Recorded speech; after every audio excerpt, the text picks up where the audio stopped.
It's the most iconic scene in all of cartoon history. Lucy Van Pelt holds out that football for Charlie Brown and essentially asks him, "Come on, Charlie Brown, why don't you kick the football?" Now, Charlie Brown's not an idiot. He knows that as soon as he goes to kick the football, Lucy's just going to pull it away from him. Yet Lucy's convincing, and eventually she gets Charlie Brown to go run after that football, and eventually Charlie Brown lands up flat on his back once again.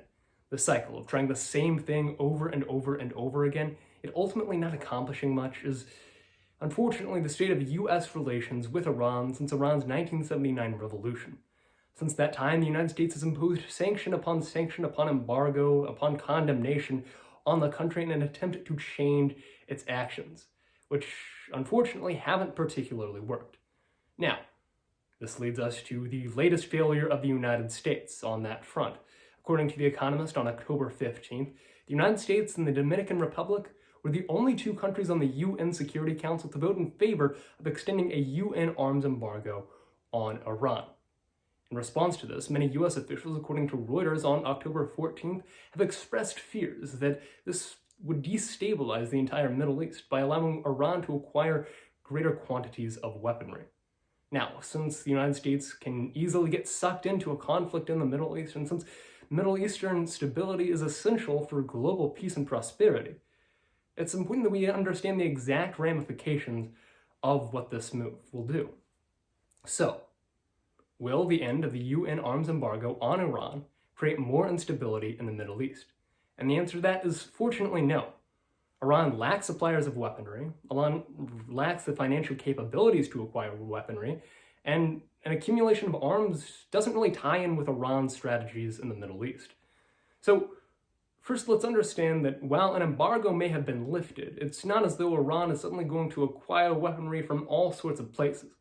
As the New York Times explains on October 13th, the United States, France, Canada, the United Kingdom, and Germany are all unlikely to ever sell weaponry to Iran, which means that they're going to have to rely upon adversaries of the United States, like Russia and China, for their weapons going forward. Yet, as The Economist explains on October 10th, Russia and China are likely going to wait things out with the US elections. If Joe Biden gets elected, as many polls are predicting him to, then Russia and China are likely going to wait and see if they can work things out with the Biden administration. They want to restart the relationship between Russia and the United States and China and the United States before they make any large and aggressive action like selling arms to Iran. The sale of arms to Iran would greatly anger any Biden administration and thus would sabotage relations between Russia and the United States or China and the United States if it were to occur.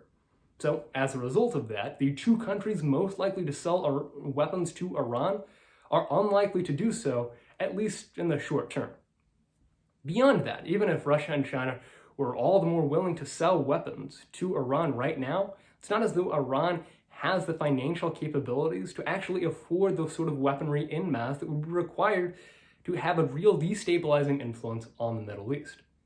As Al Jazeera America explains on October 13th, economic sanctions imposed upon Iran by the United States and the rest of the global community have had a profoundly negative effect on Iran's economy.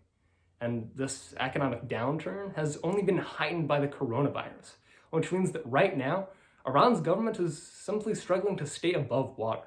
It doesn't have a ton of money to invest in other causes, in particular defense at the moment. Modernization of the military and investment in defense technologies can come later. But right now, Iran is struggling economically and health-wise. It is struggling with the coronavirus pandemic. So, it has bigger fish to fry, and it doesn't have the funds that are necessary in order to invest in the sort of weaponry that could actually be used to have a profoundly destabilizing influence on the rest of the Middle East. As the Washington Post explains on October 14th, Iran simply can't afford the weaponry that we're talking about when it comes to an investment from Russia or an investment from China at the moment. And thus, it's unlikely that Iran actually will acquire any substantial weaponry at the moment. And it's an increased unlikelihood because Iran doesn't actually need this sort of weaponry in order to have a destabilizing influence on the rest of the Middle East. Instead, as pointed out by the Council on Foreign Relations on October 17th, the UN arms embargo didn't stop Iran from exporting arms to the Houthi rebel group in Yemen. The UN arms embargo didn't stop Iran from supplying various Shia militias throughout the Middle East. And the embargo hasn't stopped any of Iran's domestic policies. So, consequently, we see that Iran can still have a destabilizing influence on the Middle East, even if this arms embargo were in place. Essentially, Iran doesn't have to acquire large amounts of weaponry in order to have a destabilizing influence. In fact, Iran already has a domestic industry, as reported by Reuters on October 12th, because it has had to be self-sufficient on that front.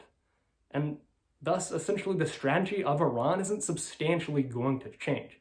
It's going to continue to meddle in other affairs, but it's not going to acquire weaponry, and that acquisition of weaponry isn't necessary for Iran to enact its various destabilizing strategies throughout the entire region. Thus, when we look at the entirety of this decision by the United Nations Security Council, it won't actually result in greater Middle Eastern stability, because nobody's going to supply weapons to Iran, at least for the time being. Iran can't afford these weapons. And finally, Iran doesn't need these weapons to enact destabilizing policies and enact their foreign policy agenda going forward. And so, until the United States can find some other way to change Iran's behavior, it appears as though, on this front at least, on the front of a UN arms embargo, the United States will wind up just like Charlie Brown once again, flat on its back. Thank you.